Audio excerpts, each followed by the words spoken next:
Good morning, everyone. It is 6 a.m. and I am back at work. And it is a Magic Tree House time. So we're going to start a new Magic Tree House today called Night of the Ninja. I have a big bug bite on my eye. I just happened to notice. Okay, awesome. And without any further ado, here we go. See what Jack and Annie get into today. Prologue. One summer day in Frog Creek, Pennsylvania, a mysterious treehouse appeared in the woods. 8-year-old Jack and his 7-year-old sister Annie climbed into the treehouse. They found that it was filled with books. Jack and Annie soon discovered that the treehouse was magic. It could take them to the places in the book, and all they had to do was point to the picture and wish to be there. Jack and Annie visited the time of dinosaurs, Old England, ancient Egypt, and a pirate ship. That's a lot. That's 1 week. Along the way, they discovered that the treehouse belonged to Morgan Le Fay. Morgan was a magical librarian from the time of King Arthur. She traveled through time and space gathering books. Jack and Annie are about to start a whole new adventure, a Night of the Ninja. So let's go. Chapter 1, Back into the Woods. Let's look again, Jack, said Annie. Jack and Annie were walking home from the library. The path went right by the Frog Creek Woods. Sorry, my brain jumps to the next sentence. I'm so sorry. Jack sighed. We looked this morning, he said. We looked the day before and the day before that. Then you don't have to come, said Annie. I'll go look by myself. She took off into the woods. Annie, wait, Jack called. It's almost dark. We have got to get home. But Annie had disappeared among the trees.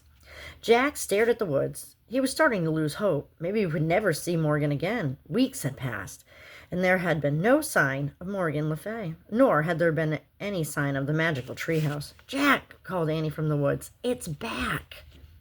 Oh, she's just pretending as usual, Jack thought, but his heart started to race. Hurry, called Annie. She better not be kidding, said Jack. He took off into the woods to find Annie. Night was falling fast. Crickets chirped loudly. It was hard to see through the shadows. Annie, Jack shouted. Here, she called. Jack kept walking. Here, where? He called back. Here, here.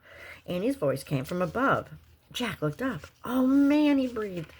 Annie waved from the window of the treehouse. It was in the tallest oak in the woods. A long rope ladder hung down from it. The Magic Tree House was back. Come on up, Annie shouted. Jack ran to the rope ladder. He started climbing. He climbed and climbed and climbed. As he climbed, he looked out over the woods, high above the treetops. It was still light. At last, Jack pulled himself into the treehouse. Annie sat in the shadows.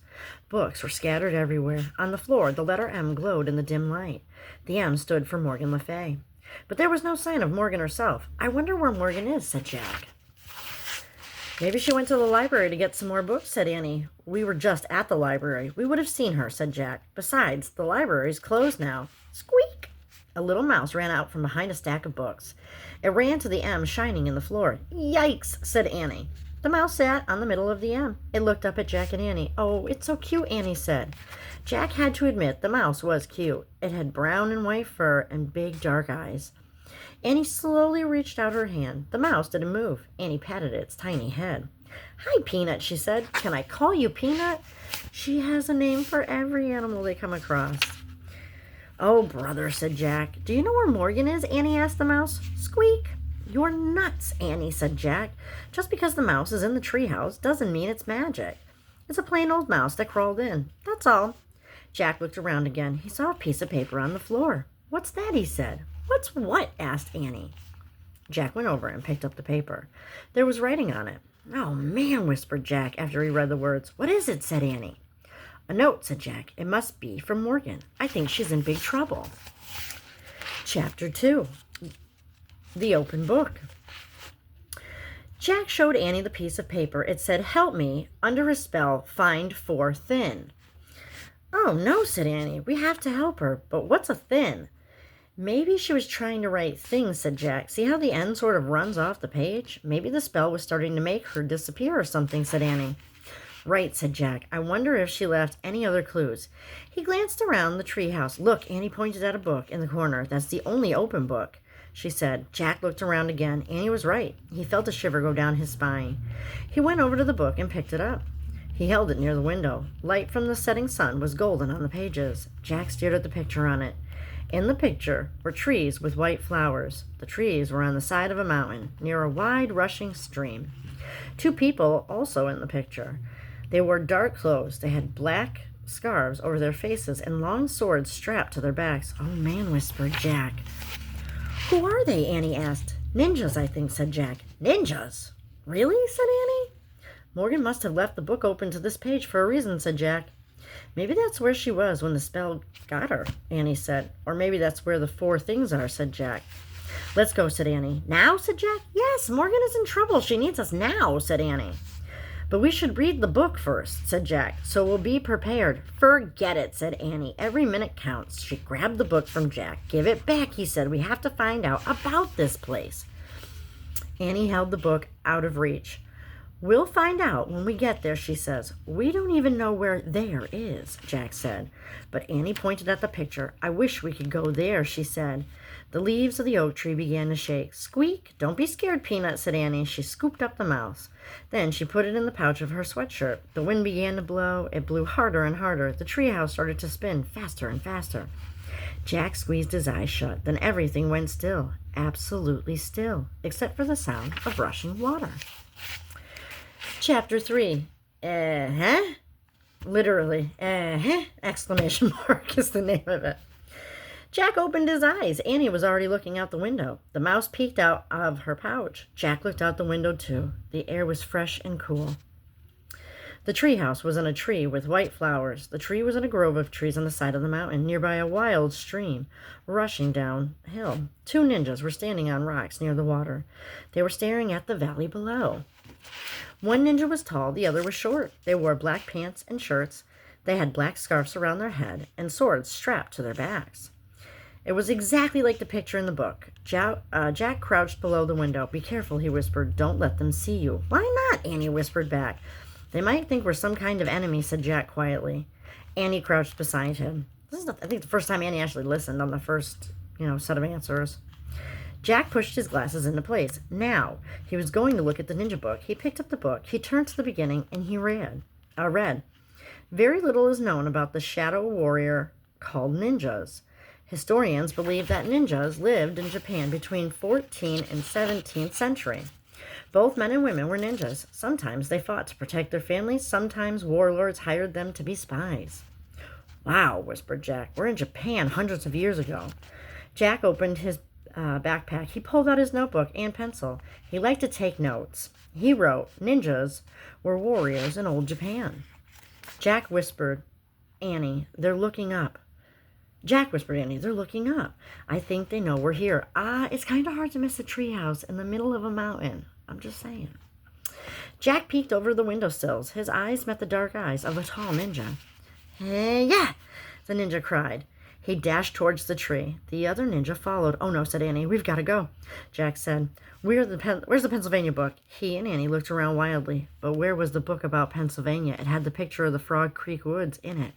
Jack and Annie couldn't go home without it. "It's not anywhere," cried Annie.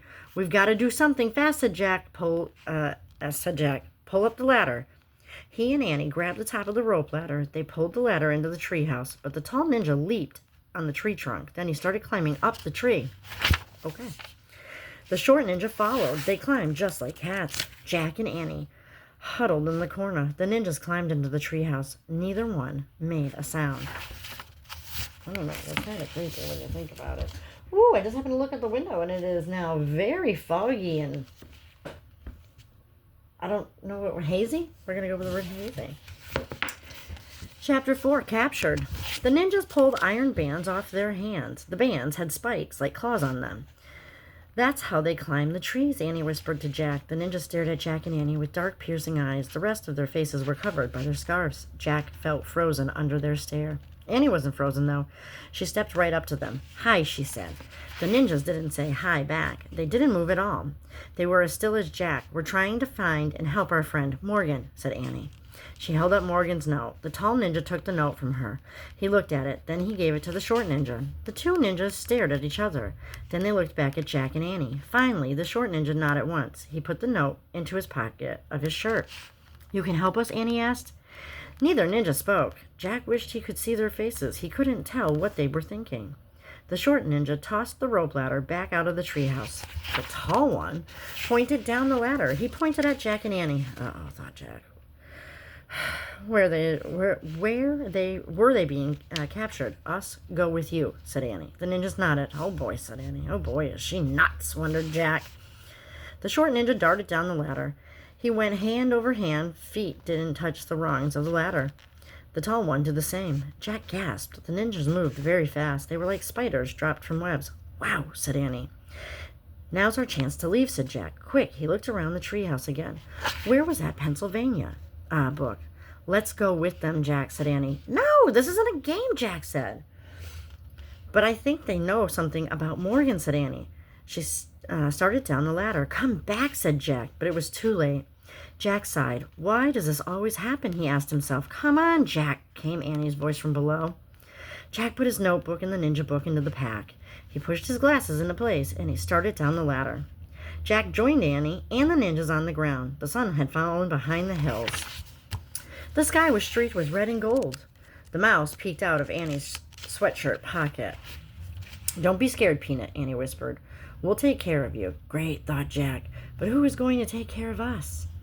The short ninja held Jack's arm in one hand. Oh my God, that scared me. My coworker had walked by the window.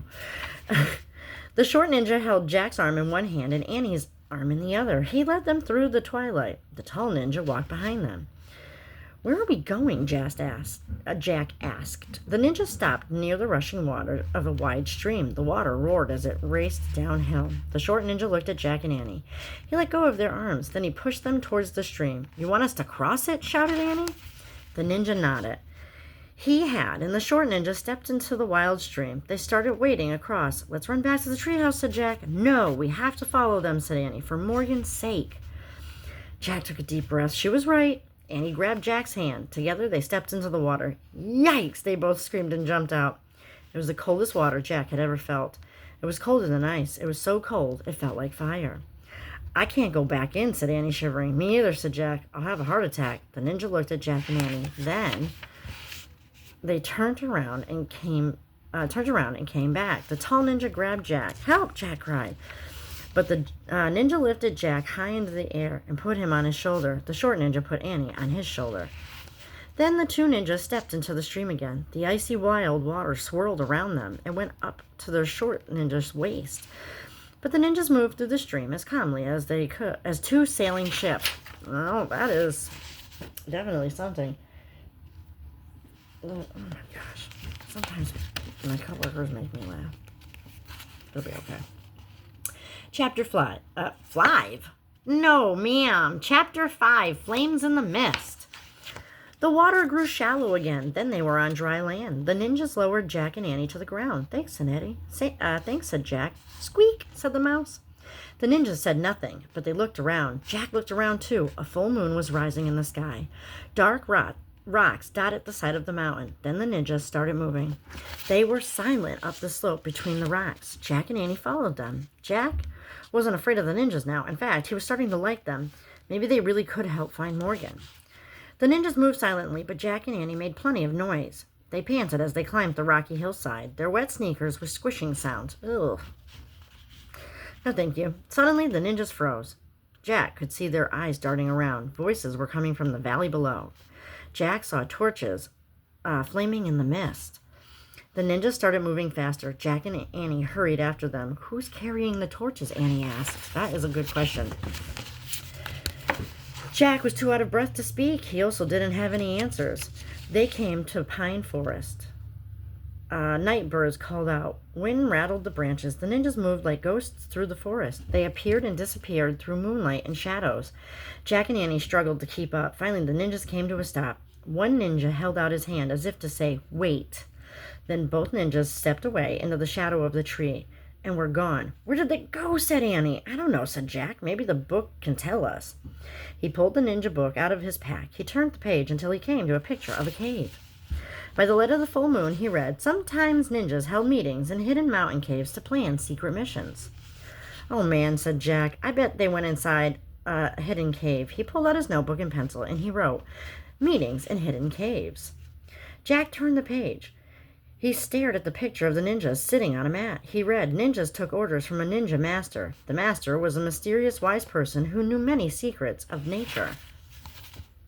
I'm wondering if they know where Morgan is. "Wow," whispered Jack. Just then the two ninjas returned. Jack quickly put his books away. The short ninja motioned for Jack and Annie to follow. In the shadow was the entrance of a dark cave. "What's in there?" Annie whispered. "The ninja master," Jack whispered back. We're going to leave off here, and we will pick up on chapter 6, which is titled Shadow Warriors, in the next book. So everybody have a great day.